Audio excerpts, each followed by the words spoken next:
안녕하세요. 정교수의 스토리 종교개혁 시간입니다. 종교개혁의 선구자, 오늘은 그 두 번째 인물인 존 위클리프를 소개합니다. 프랑스에 페트루스 발두스가 있었다면 영국에는 위클리프가 있었지요. 영국 종교개혁의 샛별, 즉 모닝스타라 칭합니다. 그는 누터나 지빙글리보다 150년이나 앞선 시대에 태어났습니다. 1324년 리치몬드 근교 힙스웰에서 태어났지요. 그가 태어난 시대는 아비뇽 교황청 시대였습니다. 교황청이 로마가 아닌 프랑스 아비뇽에 있었는데요. 때문에 프랑스 왕권에 예속되어 정치 도구화되고 고유의 직임과 영성도 상실했던 시대였지요. 당시 프랑스는 영국과 백년 전쟁을 벌여서 교황청의 프랑스 의존은 자연히 영국과 적대적 관계를 유발시켰습니다. 교황청 난항이라는 시대적 배경 속에서 위클리프는 1345년 옥스퍼드에 입학합니다.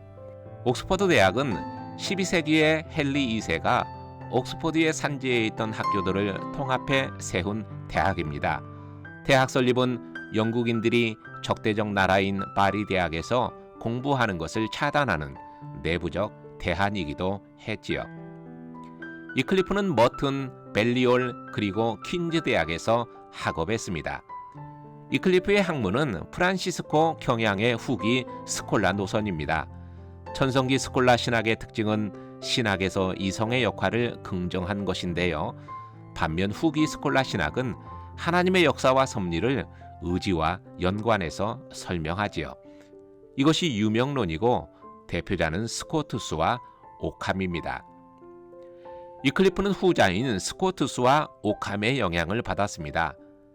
위클리프는 1374년부터 교회 업무를 시작하는데요.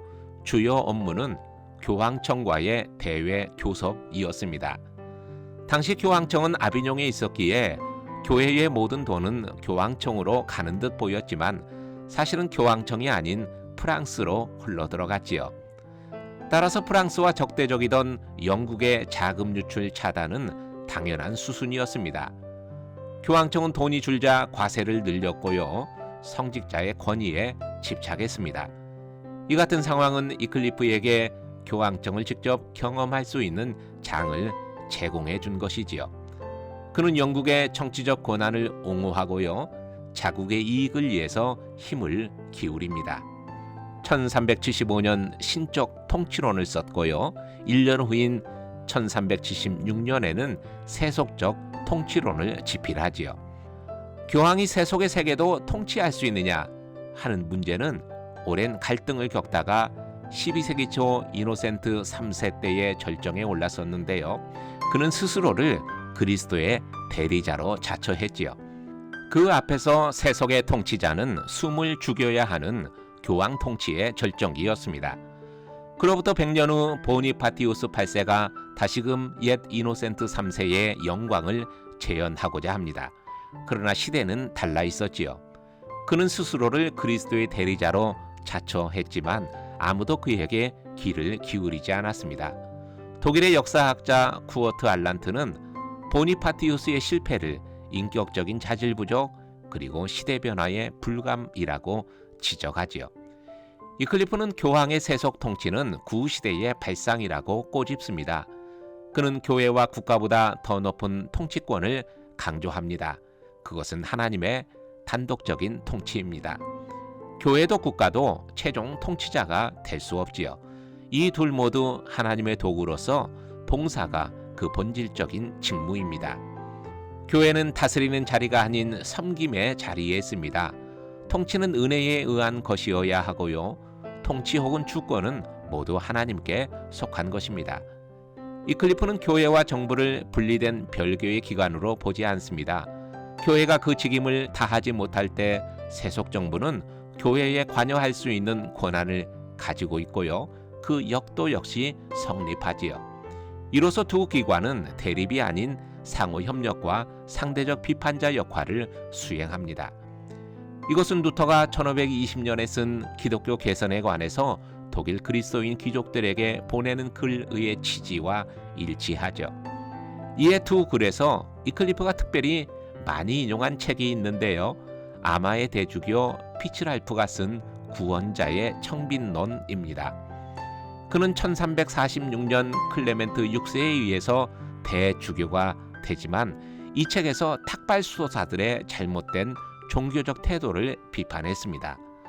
교황청 아비뇽 시대의 마지막 교황이던 그레고리 11세는 이클리프가 저술한 세속적 통치론에서 18개의 문항을 찾아 이클리프를 이단이라고 정죄했지요. 그레고리 11세는 이클리프를 파두아의 마르실리우스에 비유했습니다.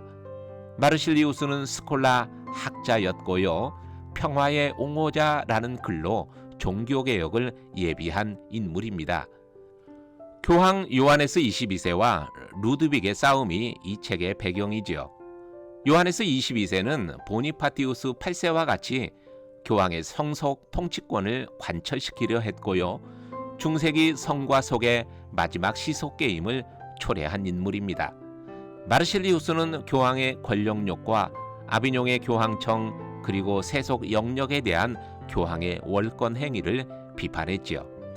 그가 추구했던 목적은 평화였습니다. 권력의 분산으로 평화가 이어받았다는 거지요. 권력의 통일만이 평화의 보증자였습니다.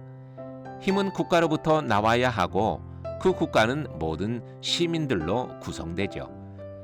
따라서 정치적 힘은 선거를 통해 통치자를 뽑는 공동체가 가지고 있죠.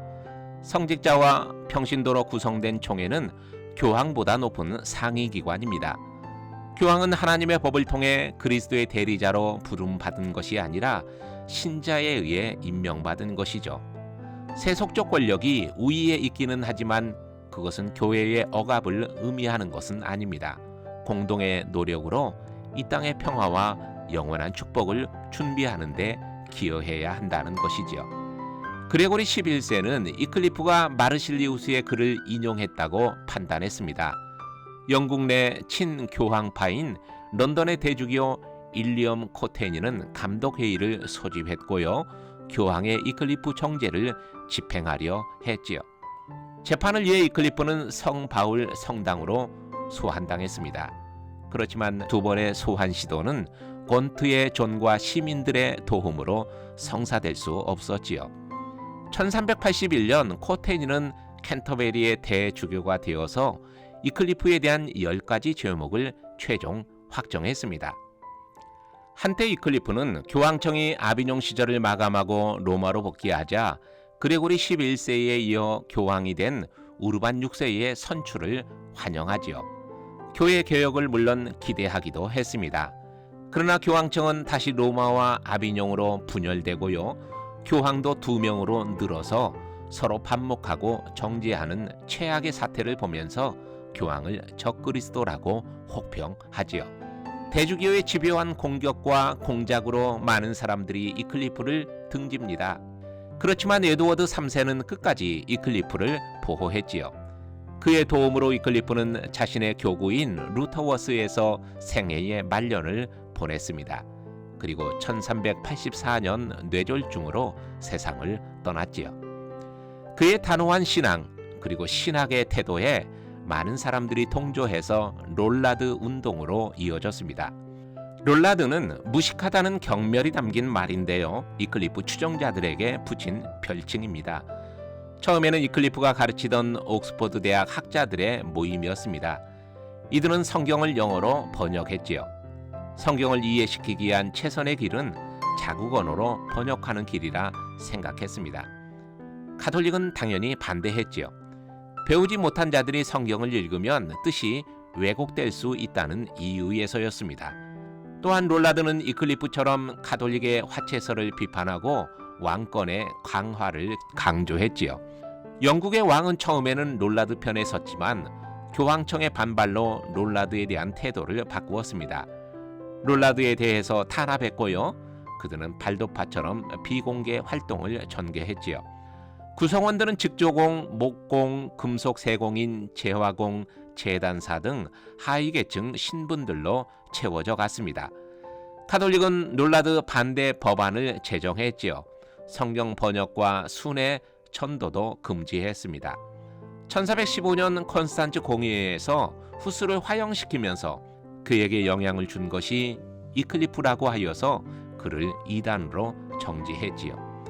이후 롤라드에 대한 박해는 더욱 가혹해졌습니다.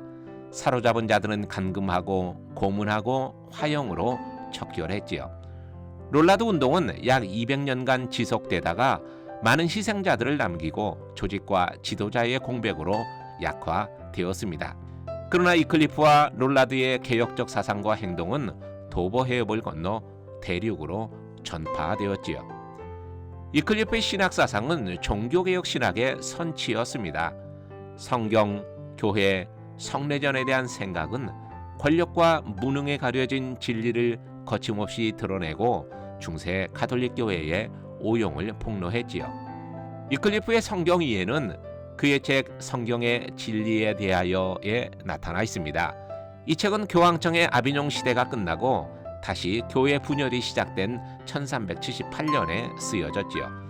반복되는 교황청의 분열은 성경의 진리와 권위를 인정하지 않는 데 있음을 말하고 싶었을 것입니다. 그에 의하면 성경은 최고의 권위 그 자체입니다. 모든 교회와 모든 신자는 이 사실을 인정해야 하고요. 때문에 성경은 신앙의 잣대이고 종교, 정치, 사회생활의 토대이지요. 성경은 구원을 위해 필요하고도 충분한 조건이 됩니다. 교회법, 전통, 성자를 위한 기도, 금식, 순례 등 중세교회가 가르쳤던 전제 조건들은 구원과는 아무런 연관이 없지요. 중세교회는 일반인의 성서 소유를 금했습니다. 카타리파와 발도파를 예로 들면서 잘못된 신앙의 삶은 성경을 잘못 이해해서 온다고 보았기 때문이죠. 성경에 대한 중세교회의 가르침이 옳지 못함을 이클리프는 이렇게 지적합니다.